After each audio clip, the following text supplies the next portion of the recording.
welcome to the Treasure Trove of Curios. I am Rebecca and today I am going to a garage sale. It has been quite a while since I've been to a garage sale with everything in lockdown and all. So this is the first one. Everything's starting to open up again. This is very exciting. There's a lot of people here already, so let's see what's still available. I decided that because there were quite a lot of people, though you can't see it from this little clip, that it was a bit noisy, so I decided what I would do was record the footage of the garage sale and then add in some audio to it later, which I'm now doing. So in this section there's a lot of shed type stuff, which is not really what I'm after for the Treasure Trove of Curios, but good to look at nonetheless. That record player I think is maybe a little bit past it. I do like looking at record players, but that one might not quite cut it. I don't know that it'd clean up too well. Again, lots of shed type stuff. So there's bolts and nuts and engine studs and all sorts of bits and pieces. I don't think that a lot of these bits will appeal to many of my viewers, but stick around because there are more interesting things coming up, and hang around till the end of the video because I've got the whole section of this video at the end. So you can see the things that I bought, what I paid for it, and some information about them as well. And there's all sorts of garage sale-y type things. There's golf sets and chairs and containers and workshop tools, and looks like that's an oxy set, the leads in the top part for the oxy acetylene set. There were some quilted things there and I had a bit of a look, but I wasn't too keen on taking the risk on those. They're sort of a dime a dozen, that style. Lots of motorbike bits and filing cabinets and bits and pieces of stuff. I looked at the cutlery and it is older cutlery, but I've got quite a lot to process already, so I didn't go there. Now this lady, she is beautiful. I had a good look at her, but there's no maker's marks or anything. I think she's just a generic-y type of doll, so I didn't pick her up. Then outside, we've got that pretty groovy cupboard there. Very 1950s kitchen or laundry style. And then just a few other items out in the outside. So there's that gorgeous old wheelbarrow, which I thought was pretty groovy. Good for the garden. Now I've taken you to the outside area where all the homewares and things are. So I had a bit of a look through everything first and then came back to do some filming. So there's some cool canisters there. And then, yes, we go over to these cases. Now, I had a look at this red makeup case and the white one as well. I particularly like the red one, but there was no name with it. There was nothing there, and I thought, I'm not sure that it'd sell too well. But I had a bit of a look. Now, this is back to that little clip from before where I saw the paintings. So there's this one I quite liked, but I thought it was probably not worth me taking. So that's a pretty cute little kitty bag. And then over to this side, there were bits and bobs in there. Some brassware, some cool little bowls and things. Salt and pepper shakers, and the sugar bowl there as well, but I think they were Taiwan. I couldn't quite see in the clip. I'm pretty sure they were Taiwan. This little box here had quite a few little bits of goodies, which I collected out a couple of pieces from here, which I will show you at the end of the video. And I quite liked this table as well. There were some interesting bits and pieces. So this is a mother in the kitchen figurine, but it's Japan, and when I looked up the completed items on eBay, the sold prices, they weren't making very much, so I decided to leave that behind. But I picked up these pieces here, which I'll tell you a bit more about them later on. in this video. So that one's a bison with a baby, and there was a wolf and a baby just a moment ago, and a beaver. These are from Canada, and I did end up buying those 3. I thought they were pretty interesting, so I picked those ones up. I am home from the garage sale. I paid $25 for everything that I bought today, and I found some great stuff. Let's have a look. Here we go. Here's the assortment of things that I purchased at the garage sale today. I am definitely looking forward to doing a bit of research and finding out some things about this stuff. Alright, rather than do a separate haul video, I have decided to tack this one onto the end of the garage sale video, so you will get all of the information all in the one go. So, first I want to show you these brass goblets. Now these have got quite a nice etched pattern on them.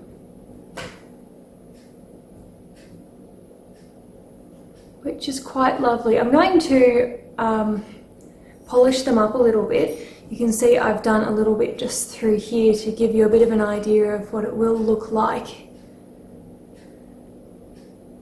And on the other one, it seems like someone's either cleaned it with something a bit severe or has polished it a bit too much or something. It's quite a lighter colour on the inside than on the outside. It's almost more like a silver colour. But I still thought that these were pretty fantastic. I quite like these. Of course, I like all of the things that I bought, because otherwise I probably wouldn't have bought them. And I've got this, which is a Native American beaded figurine there, and on the beaded necklace chain. Now I've got one of these myself, which belonged to my grandparents. I think it's only the figurine though. I don't believe that there's the chain that goes with it, or it might be a bracelet instead of a necklace or something like that. And I think he's pretty groovy. I'm pretty sure these are handmade, and I think they were pretty popular in about the 1980s, so I don't think they're that old. They're made of seed beads, which are really just small beads.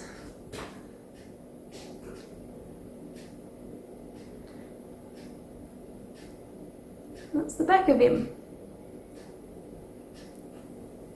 Pretty groovy little dude. Then I bought these 2 figurines. We've got a deer and a squirrel. Now these are, let's give you a better look at that one. These are from the Blue Mountain Pottery in Canada. Let's see if that'll focus properly. There we go. So this company was started in 1953 and closed in 2004. It was located in Collingwood in Ontario, Canada. Grab the squirrel for you. There we are. I think the squirrel's pretty cute. So they have a unique trademarked glazing process, which they called reflowing decorating, which basically was they used, I'll show you the bottom there, so red clay. So that was basically, they would take 2 colours, 2 glazes in a liquid form, and they would do like this one, the lighter colour, this bluey green colour, and the black. And then when they fired it in the kiln, they would sort of streak and bleed together to create this unique unique colouring, which is unique to each piece in the way that it has the streaking. See through here? I think they're beautiful, those ones. I think they are just pretty special.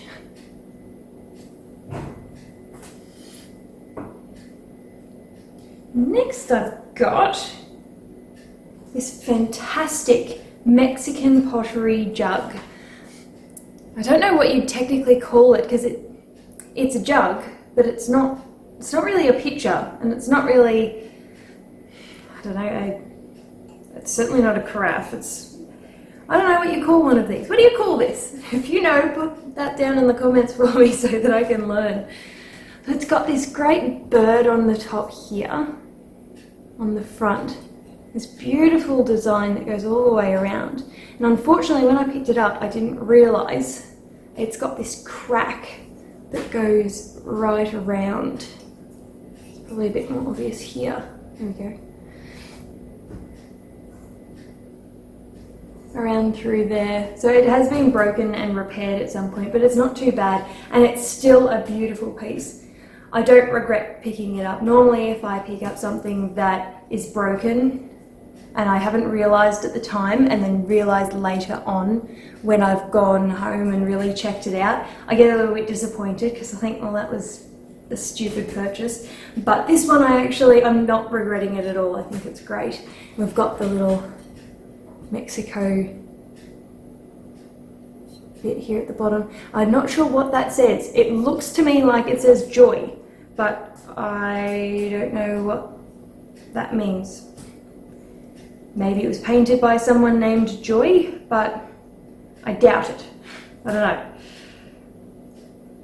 But that's still a great piece. I think it's fantastic. Love it.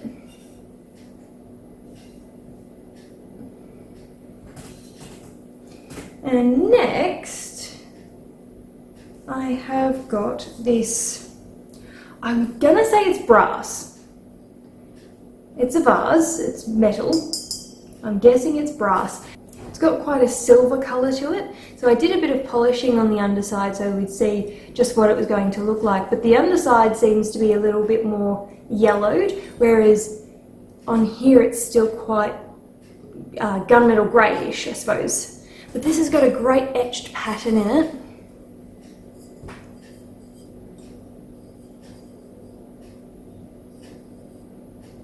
And I think that's great. I can't see any sort of damage on it anywhere. It's just a really nice piece. Then, next, I picked up these matchboxes, which I know they're just matchboxes, but these are older ones, of course, and then when they were actually made in Australia, which they haven't been for quite a while.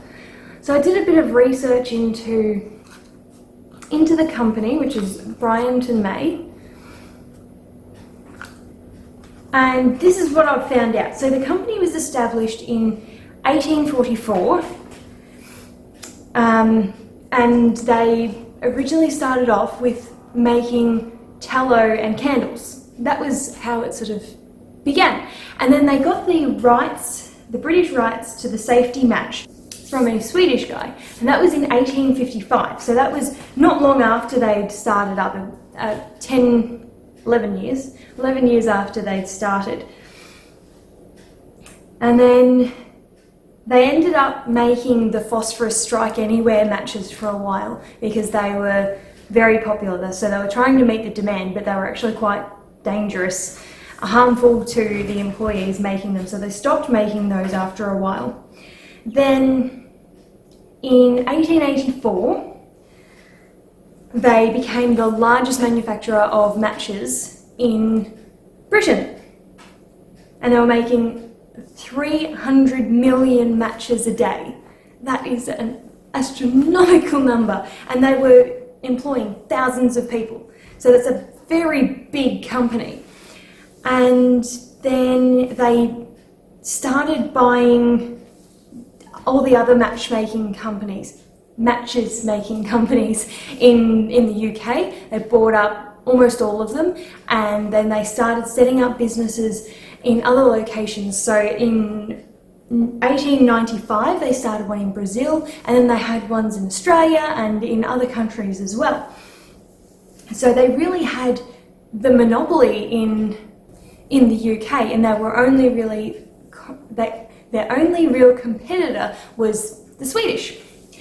And then the one that was established in Australia, which is where these ones have come from, was established in the early 1900s.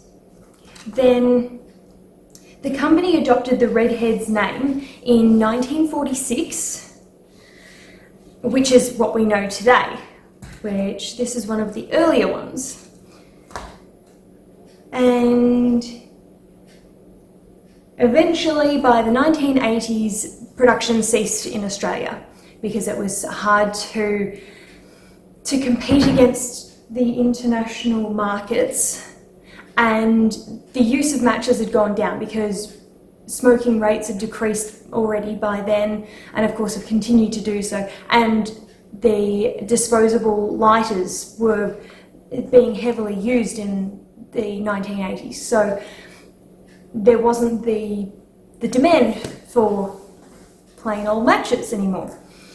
So all of the, I missed a step. So the company, which is Bryant May, they had joined forces with the Swedish company and joined together. So when production ceased in Australia, which is in the 1980s, everything was happening in Sweden from then on, and that's still where the current matches that you buy now are from. They are made in Sweden. They've got, of course, an awful lot of trees, and so they have access to the wood that they need to make the matches, which is a bit harder here in Australia. And from everything that I've read about the company in the business itself in Melbourne, which was located in Richmond, was all really good stuff. Like they treated the staff really well. They had tennis courts and bowling greens and things like that. And I actually found out today that there's someone I know whose mum worked at the factory in Richmond, which is really interesting, I thought. So that was a whole heap of information that this company that started off making candles a long time ago, then came into matches and then had the monopoly. They had all of the matchmaking basically in the world. It's incredible. I love hearing the stories like that. It's just how from something small, something really big can grow. Anyway, I'll move on to the next bits. So I bought these. Now these are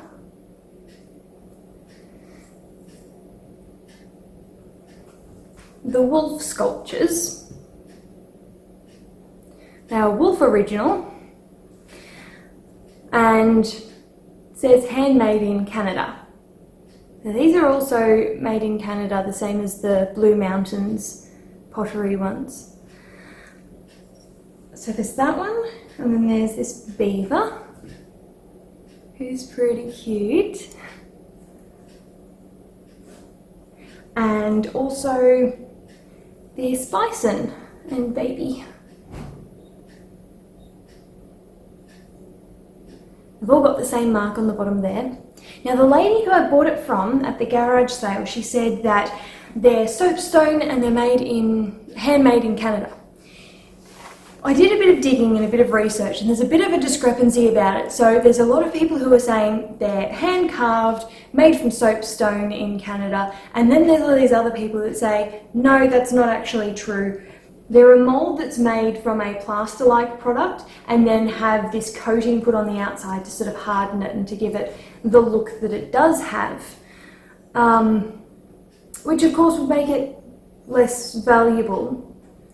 But either way, I think they're great. I think they're really good, and they're a good example of traditional style Canadian products. The artwork. So I think that they're still really good regardless of which theory is correct. And I'd be interested to know if there's somebody out there who knows, who's got the inside information about the company, what their thoughts are on it. Then I have got these. I love these. So there's this brooch, which is mosaicked. I think that's just incredible, the amount of work that's gone into that. It's beautiful.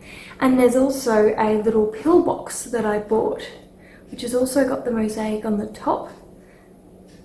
And it's got this beautiful detailing around the side as well. And there's the inside. I reckon they're fantastic. And I did a bit of research, and all the references that I can find to this style says that it's what have I done? Oh, there we go. That says that they're 1930s and made in Italy, which I think is great. And they're beautiful. They're really lovely pieces. I love the colours and the work that's gone into them to put it all together. So I was really happy with those. And then I was really excited. After I'd collected all these things, I came back again and I thought, I'll just have another look around and see if there's anything that I've missed. And one of the things that I had missed was this. If you saw the teacup set videos, in one of them, I can't remember if it was the first or the second, but I'll put the link just up the top here.